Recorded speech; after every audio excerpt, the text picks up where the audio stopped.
예, 오늘 좀 결산하는데 감회가 좀 새롭습니다. 왜냐하면 제가 말씀드린 내용들이 일정 정도 반영이 돼서 정말 고맙고 감사하다는 말씀드리고 이 제도 하나 개선하는데 무척 시간이 많이 걸린다.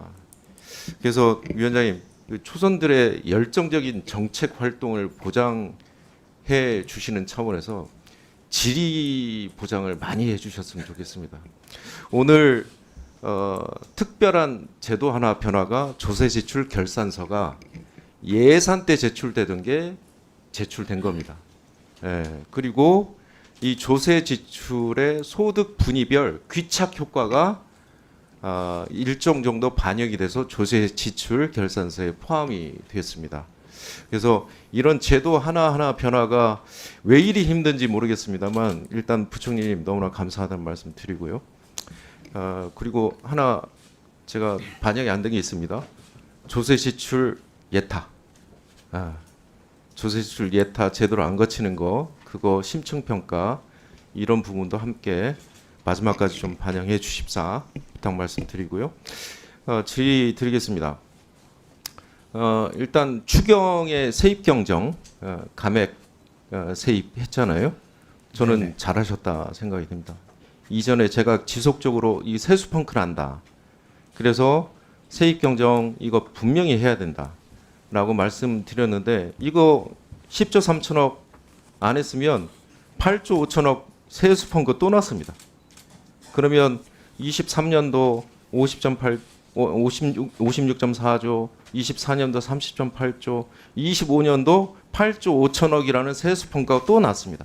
또 거기에 대한 교부세, 교부금 또 차례대로 가고요. 또 뭐 돌려막기 또 했었을 거고요. 순차적으로 이런 불상사가 발생했을 텐데 이걸 막은 게 사실은 감액 세입 경정을 했기 때문에 가능했고 결과적으로 한 1조 8천억 정도 초과세수 발생한 것으로 나왔습니다.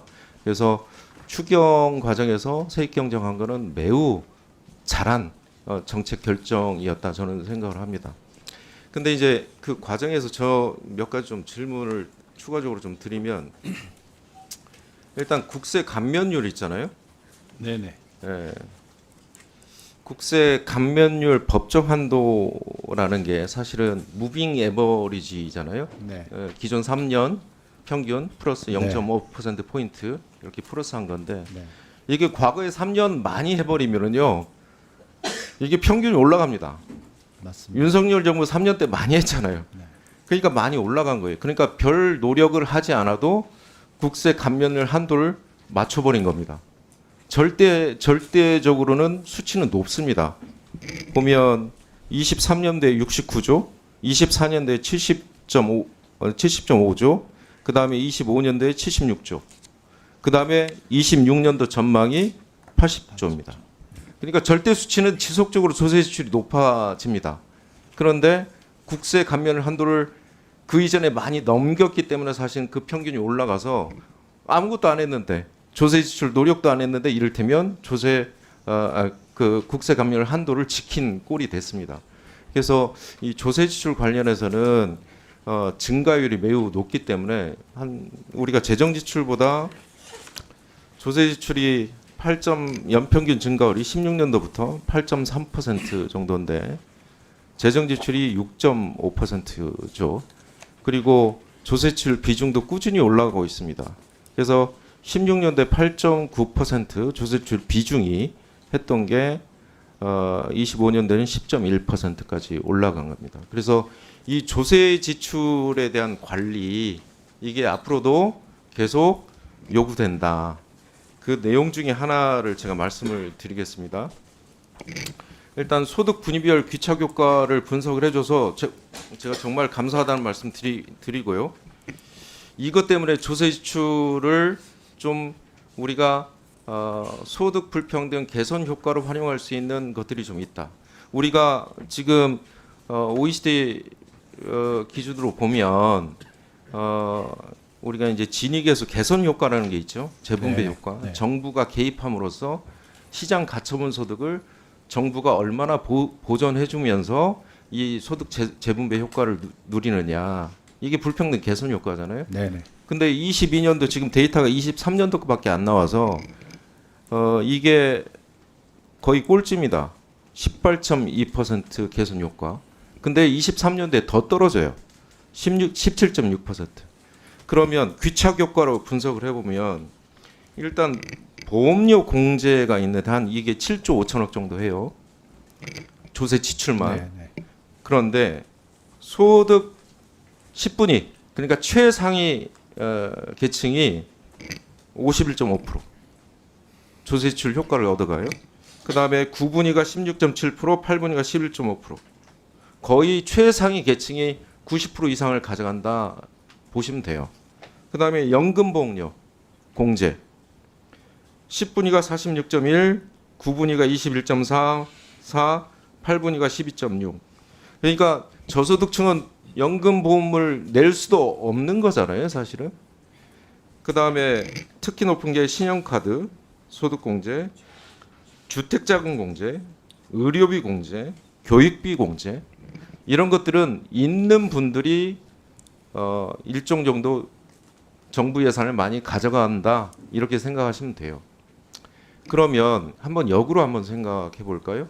예를 들면 의료비 지출을 그 조세 지출을 기획예산처에 넘겨서 건강보험의 보장 효과를 더 높이는 측면으로 활용을 하면 어떨까요? 이를테면 뭐 여러 가지 아이디어들이 많이 나올 텐데요. 그 다음에 연금보험료 이게 노후소득 보장이잖아요. 그러면 연금보험료가 한 4조 7천억 해요. 그러면 이거를 기회처에서 노후소득 보장으로 활용하면 전 국민 특히 저소득 계층의 소득 재분배 효과가 매우 크다. 노인 빈곤을